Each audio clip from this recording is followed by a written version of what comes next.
అస్సలాము అలైకుం అందరికీ నమస్కారం. Welcome to my channel. ఈరోజు మనం ఆలూ ఫ్రైని టేస్టీగా అండ్ పర్ఫెక్ట్‌గా ఎలా చేసుకోవాలో చూసేద్దాం. నేను చేసే ప్రాసెస్‌లో ఒకసారి ఈ పొటాటో ఫ్రైని ట్రై చేసి చూడండి. బాగా క్రిస్పీగా, టేస్టీగా ఉంటుంది. ఈ పొటాటో ఫ్రై కోసం నేను ఇక్కడ పావు కేజీ వరకు పొటాటోస్‌ని తీసుకున్నాను. ఈ పొటాటోస్‌కి పైన ఉన్న పీలంతా తీసేసుకున్న తరువాత ఈ వీడియోలో చూపిస్తున్న విధంగా సన్నగా పొడుగ్గా ఇలాగా కట్ చేసుకోండి. ఇప్పుడు ఒక గిన్నెలోకి కొద్దిగా వాటర్‌ని యాడ్ చేసుకున్న తరువాత ఇందులోకి కొద్దిగా కల్లుప్పుని వేసుకోండి. ఇలా కల్లుప్పు వేసేసుకున్న తరువాత ఈ వాటర్‌లోకి మనం ముందుగా కట్ చేసి పెట్టుకున్న పొటాటోస్‌ని వేసుకోండి. కొన్ని పొటాటోస్‌లో స్టార్చ్ ఎక్కువగా ఉంటుంది. అందుకనేసి ఇలాగ ఉప్పు వాటర్‌లో బంగాళదుంప ముక్కల్ని వేసుకొని వాష్ చేసుకున్నామంటే అందులో ఉండే స్టార్చ్ పోతుంది. అప్పుడు మనకి పొటాటో ఫ్రై బాగా క్రిస్పీగా ఉంటుంది. ఇలా ఉప్పు వాటర్‌లో వాష్ చేసుకున్న ఈ బంగాళదుంప ముక్కల్ని ఒక ప్లేట్‌లోకి తీసుకొని పక్కన పెట్టుకోండి. ఇప్పుడు స్టవ్ ఆన్ చేసి స్టవ్ మీద ఏదైనా ఒక కడాయిని పెట్టుకొని ఇందులోకి 2 లేదా 3 టేబుల్ స్పూన్ల వరకు ఆయిల్‌ని వేసుకొని అర టీ స్పూన్ వరకు జీలకర్ర, ఒక రెమ్మ కరివేపాకుని వేసుకోండి.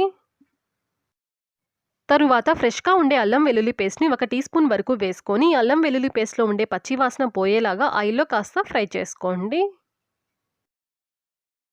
అల్లం వెల్లుల్లి పేస్ట్‌ని ఆయిల్‌లో ఫ్రై చేసేసుకున్న తరువాత మనం ముందుగా కట్ చేసి పెట్టుకున్న బంగాళదుంప ముక్కల్ని వేసుకోండి. ఈ వీడియోలో చూపిస్తున్న విధంగా పొటాటోస్‌ని ఇలాగ సన్నగా పొడుగ్గా కట్ చేసుకొని మనం ఫ్రై చేసుకున్నామంటే చాలా టేస్టీగా ఉంటుంది. తప్పకుండా ఒకసారి ట్రై చేసి చూడండి. ఈ బంగాళదుంప ముక్కల్లోకి మన టేస్ట్‌కి సరిపడంతగా కొద్దిగా సాల్ట్, పావు టీ స్పూన్ వరకు పసుపు పొడిని వేసుకొని గరిటెతో ఒకసారి దీనంతా బాగా కలుపుకోండి. ఇప్పుడు మంటని మీడియం ఫ్లేమ్‌లో పెట్టుకొని ఈ బంగాళదుంపలు ఉడికి గోల్డెన్ కలర్‌కి చేంజ్ అయ్యేంత వరకు మధ్య మధ్యలో గరిటెతో కలుపుతూ దీన్ని ఫ్రై చేసుకోవాలి. ఇదిగో చూడండి, బంగాళదుంపలు ఉడికి మనకి ఈ కలర్ చేంజ్ అయ్యేంత వరకు దీన్ని ఫ్రై చేసుకోవాలండి. ఇలాగా బంగాళదుంపలు ఫ్రై అయిన తరువాత ఇందులోకి మన టేస్ట్‌కి సరిపడంతగా ఇందులోకి కారపొడిని వేసుకోండి.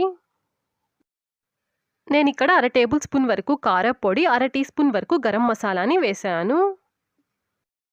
మీ టేస్ట్‌కి తగ్గట్టుగా అర టీ స్పూన్ లేదా ఒక టీ స్పూన్ వరకు గరం మసాలాని వేసుకోండి. కారపొడిని, గరం మసాలాని వేసేసుకున్న తరువాత గరిటెతో ఒకసారి దీనంతా బాగా కలుపుకున్న తరువాత స్టవ్‌ని ఆఫ్ చేసేసుకోండి. ఇలా సింపుల్‌గా ఈ పొటాటో ఫ్రైని చేసుకున్న టేస్ట్ మాత్రం సూపర్‌గా ఉంటుంది. ఒకసారి తప్పకుండా ట్రై చేసి చూడండి. ఈ వీడియో నచ్చితే లైక్ చేయండి, షేర్ చేయండి, సబ్స్క్రైబ్ చేయండి. ఫర్దర్ వీడియోస్ కోసం పక్కనున్న బెల్ ఐకాన్ని క్లిక్ చేయండి. Thanks for watching.